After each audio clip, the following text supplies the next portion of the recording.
Swamiji, God is known as Nirakara, Nirantara, Yes. but we pray to the form of God. Yes. Is, is the form exist, or is it we are praying to the form as being human being, like we are praying to a human being form? The thing is, you can't limit God in any way.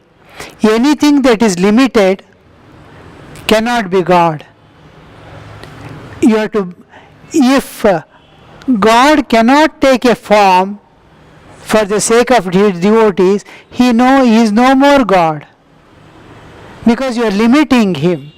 He is formless, but he can take a form according to the devotees' expectation. Now, he is not limited by time, not limited by space, not limited by power. He is omnipresent, omnipotent, omniscient in every way. Similarly, he is not limited by form also. He is with form, he is without form, he is beyond form and formless.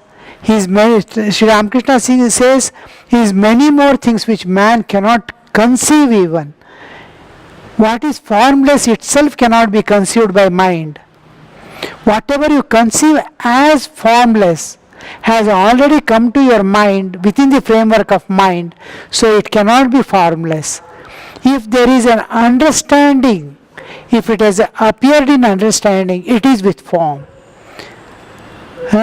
It has come, it has already appeared in your mind as formless.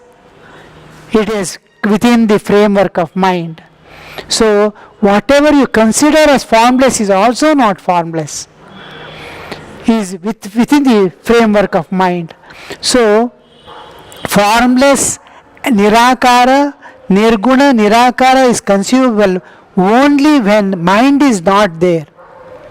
When there is, in deep sleep, you will experience there is no form, no time, no manifestations, only bliss absolute. There is no duality also. There is no qualities. In deep sleep you will experience, and in Nirvikalpa Samadhi you experience. Otherwise, as long as there is mind, within the whatever comes within the mind is with form. It may not have physical form, but it has already appeared in the mind. So it cannot be. We have to transcend the barrier of mind, barrier of thought, to understand what Nirakara or Nirguna is. Anyway, it is unlimited by form. I am limited by this form. I cannot come to you as an angel, as a god, as some other person. I cannot come as dog. I cannot come to you as cat, because I am limited by this form. God is not limited by form. He can take any form, anywhere, appear anywhere, at any time.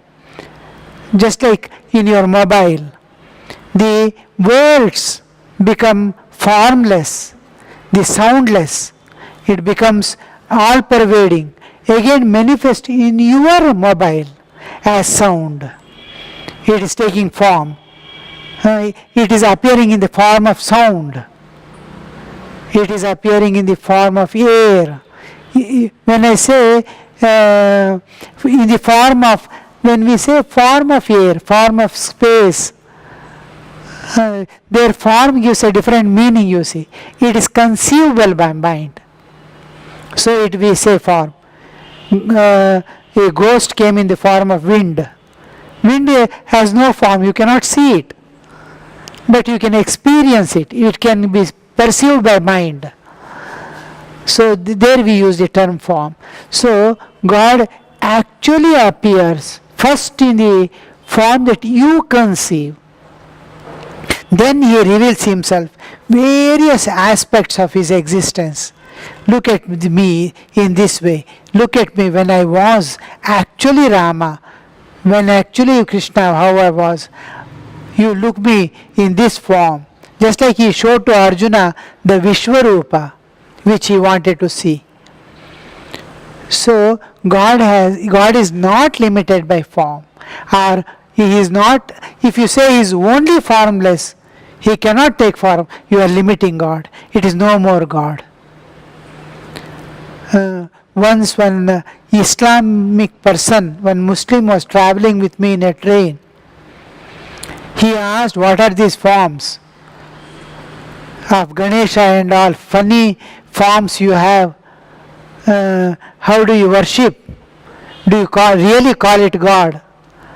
I told him, do you accept Allah as all capable? Do you accept Allah as all capable, that he can do anything, he can undo anything? Do you accept? He said yes.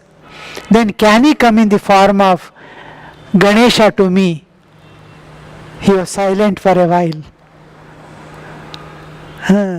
If he says his Allah cannot come to me as Ganesha, then he is denying he is God. Then he said, I don't understand much about God.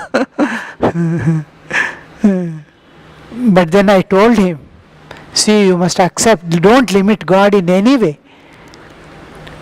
Follow whatever you want, form or formless you accept. Your path may be a particular, you may like a particular path, but don't limit God. Then anything else? Because if you don't have a form, what happens is you can't center your feelings. We, apart from our intellect and brain, we have a heart where we have to concentrate, we have to pour our heart somewhere. Otherwise, heart will start running after the world for its fulfillment. First thing is to satisfy our emotional needs. We have to slowly develop inward.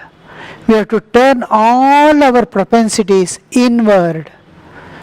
We have to grow internally now. We have grown up externally sufficiently, bodily, intellectually. Now it is moving towards the end. The growth has become so much, it is becoming old, body is becoming old. Mind expands, intelligence grows, knowledge grows, and slowly start disappearing. In the old age, nothing remains. No memory remains. All knowledge that we have got disappears. So, now we have to internally grow, internalize all our feelings. So we will have a personal God in the beginning, and that God itself will drag you, take you to various levels of existence, reveals various aspects of His. Ultimately, He will show His formless aspect also. That will be the last.